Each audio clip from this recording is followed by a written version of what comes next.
మరికొందరు అంటారు, భగవంతుడి చేస్తాడులే అని చెప్పి గాలిలో దీపం పెట్టి కూర్చుంటామా, మన వంతు ప్రయత్నం మనం చెయ్యాలి కదా అంటారు.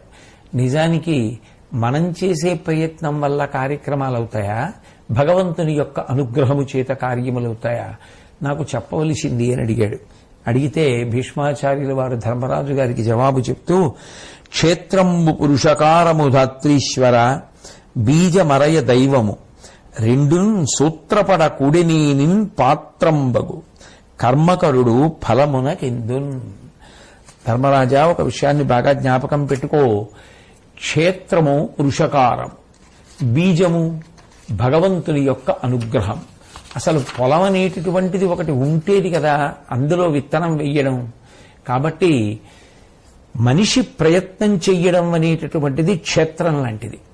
ఆ పైన భగవంతుని యొక్క అనుగ్రహం కలిసి రావడం అనేటటువంటిది బీజాన్ని నాటడం లాంటిది. ఈ రెండు కలిస్తే కదా మొక్క రావడం. పొలం ఉంది, విత్తనం లేదు, ఉపయోగం ఏముంది? విత్తనాలున్నాయి, పొలం లేదు, ఉపయోగం ఏముంది?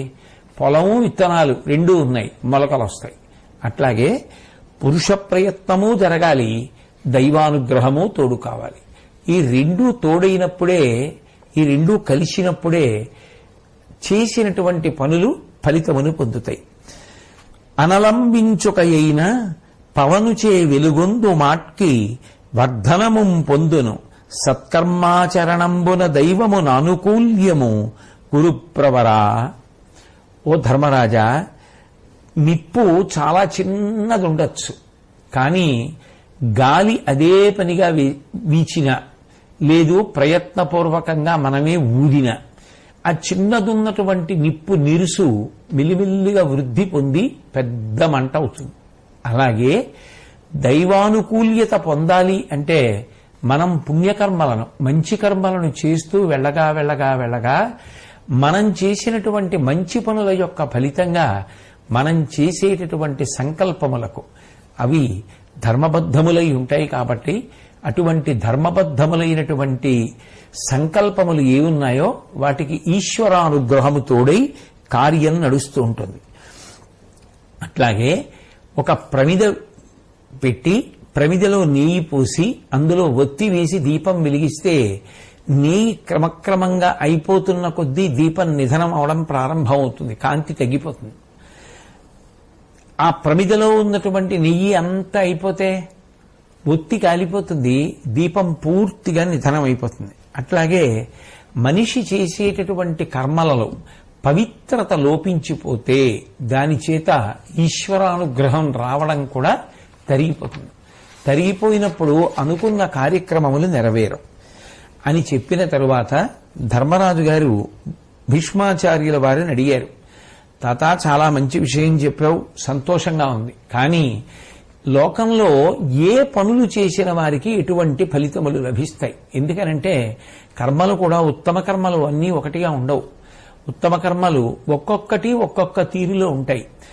ఏ రకమైన ఉత్తమ కర్మ చేసినప్పుడు ఏ ఉత్తమ ఫలితాలు వస్తాయో చెప్తే అభిలాషను బట్టి, ప్రవృత్తిని బట్టి, వారికి ఉండేటటువంటి లక్ష్యాన్ని బట్టి వారు ఆ ఉత్తమ కర్మలు చేయగలుగుతారు, లేదా తెలుసుకోవడానికి బాగుంటుంది. కాబట్టి ఏ ఉత్తమ కర్మ ఏ ఫలితాన్ని ఇస్తుందో నాకు తెలియచేయవలసింది అని అడిగారు. అడిగితే ధర్మరాజు గారు జవాబు చెప్తూ, అధ్వ పరిశ్రాంతుడగు వింతవానికి అన్నం బిడిన ఫలమట్టిదిట్టిదన పెద్ద అగ్ని సమారాధనమునకు పౌరుష శ్రేష్టత భవ్య దానములకు తత్తద్వస్తువుల మహామహిమలు మౌనంబునకు పరిజ్ఞాన శక్తి యతుల తపంబునకు అధిక భోగము అహింసకు రూప బల చిదైశ్వర్య సిద్ధి బ్రహ్మచర్యమునకు పరమాయువు ఉపవాసములకు చిత్తశుద్ధి ఫల జలంబులాహరించి ఉనికి అధిరాజ్యము పత్రభక్షతకు దివంబు ఫలములధిప. ఏ ఏ ఉత్తమ కర్మలు, ఏ ఏ అలవాట్లు, ఏ ఏ జీవన విధానం ఎటువంటి ఫలితాలు చేకూరుస్తాయో చెప్తున్నారు భీష్మాచార్యుల వారు. అన్నిటికన్నా గొప్ప ఫలితం దేనికి అంటే మార్గంలో నడిచి వెళ్ళిపోతూ చాలా బడలికను పొంది ఉండి ఆకలి వేస్తున్నటువంటి బాటసారికి కడుపు నిండా అన్నం పెట్టడం వల్ల వచ్చేటటువంటి ఫలితము ఇంత అని చెప్పడం సాధ్యం కాదు. అంత ఎక్కువ ఫలితం రావడం అనేటటువంటిది బడలి ఆకలితో ఉన్న వ్యక్తికి కడుపు నిండా అన్నం పెట్టడం వల్ల వస్తుంది. అందుకే అన్ని దానముల కన్నా అన్నదానము మిన్నా అన్నారు. ఇక అగ్నిని ఆరాధనం చేయడం చేత ప్రయత్న సిద్ధి కలుగుతుంది. మనం ఏ ప్రయత్నాన్ని చేస్తున్నామో, ఏ కార్యక్రమాన్ని సాధించాలని అనుకుంటున్నామో ఆ కార్యక్రమం సిద్ధించాలి అంటే అగ్నిహోత్రుణ్ణి ఆరాధించడం చేత కావాలి. అట్లాగే మంచివారికి మనం ఏ ఏ వస్తువులను దానం చేస్తుంటామో దాని చేత సిద్ధి కలుగుతూ ఉంటుంది. అట్లాగే మౌనవ్రతాన్ని పాటిస్తే దాని చేత జ్ఞానశక్తి కలుగుతుంది. గొప్ప తపస్సు చేసినటువంటి వారు అధికమైనటువంటి భోగమును పొందగలుగుతారు. అహింసకు ఫలితము రూపము, జ్ఞానము, బలము ఇవి కలుగుతాయి. దానితో పాటుగా ఐశ్వర్యము కలుగుతుంది. అట్లాగే బ్రహ్మచర్యమును నడిపినటువంటి వారికి దీర్ఘాయువు కలుగుతుంది. ఉపవాసం చేయడం చేత చిత్తశుద్ధి కలుగుతుంది. నీళ్లు, పళ్ళు మొదలైనటువంటివి స్వీకరిస్తూ వాటిని మాత్రమే తీసుకుంటూ ఎవరు పుణ్యకర్మలయందు మనసు పెట్టి భక్తితో జీవనం చేస్తూ ఉంటారో, సత్వగుణంతో ఉంటారో అటువంటి వారికి రాజ్య పరిపాలనాధికారం కలుగుతుంది. అట్లాగే ఇక కేవలము పత్రభక్షణము మాత్రమే వ్రతంగా పెట్టుకుని మంచి కర్మలు చేయడానికి అలవాటు పడినటువంటి వాళ్ళకి స్వర్గలోకవాసం లభిస్తుంది. అంటే మనసుని నిలబెట్టడం కోసం ఆహార నియమం పాటించడం అని. కాబట్టి ఇటువంటి కారణముల చేత ఉత్తమమైనటువంటి ఫలితములను పొందుతున్నారు. ఇవన్నీ కూడా ఉత్తమ కర్మలే ధర్మరాజా. ఈ కర్మలను పట్టుకున్నటువంటి వ్యక్తి అత్యుత్తమమైనటువంటి ఫలితములను పొందుతాడు. కాబట్టి మనిషి తెలుసుకోవలసినటువంటి మరికొన్ని ఉత్తమ కర్మలున్నాయి ధర్మరాజా. వేదమును పఠించినటువంటి వారికి సౌఖ్యము కలుగుతుంది.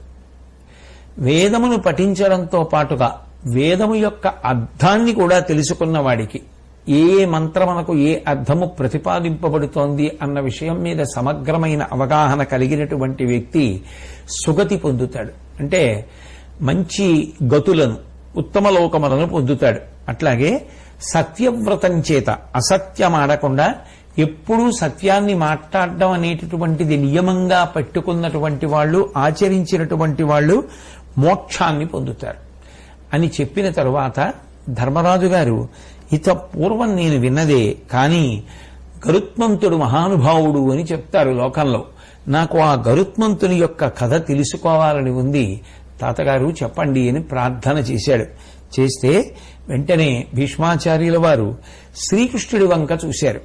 చూసి, స్వామి నువ్వే ఆ గరుత్మంతుడవు అని నేను ఇత పూర్వం విన్నాను అని అంటే శ్రీకృష్ణ పరమాత్మ చిన్న నవ్వు నవ్వి తెల్లటి కన్నులు స్పష్టంగా కనపడేటట్టుగా విప్పారించి ఓ చిన్న నవ్వు నవ్వి భీష్ముడి వంక చూసి, మంచిదే, ఈ ధర్మరాజు కోరుకున్నాడు కదా, ఆ గరుత్మంతుడికి సంబంధించినటువంటి విషయాన్ని ఆయనకి వివరణ చేయమన్నారు.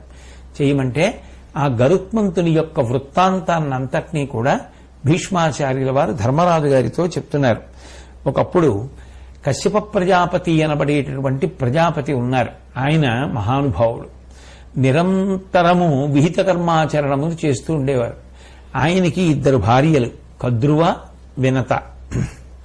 ఇందులో ఆయన ఒకనాడు తన పత్నుల యొక్క నడవడి చేత సంతోషించినటువంటి వాడై మీకిద్దరికీ కూడా వరాలిస్తాను కోరుకోమన్నాడు.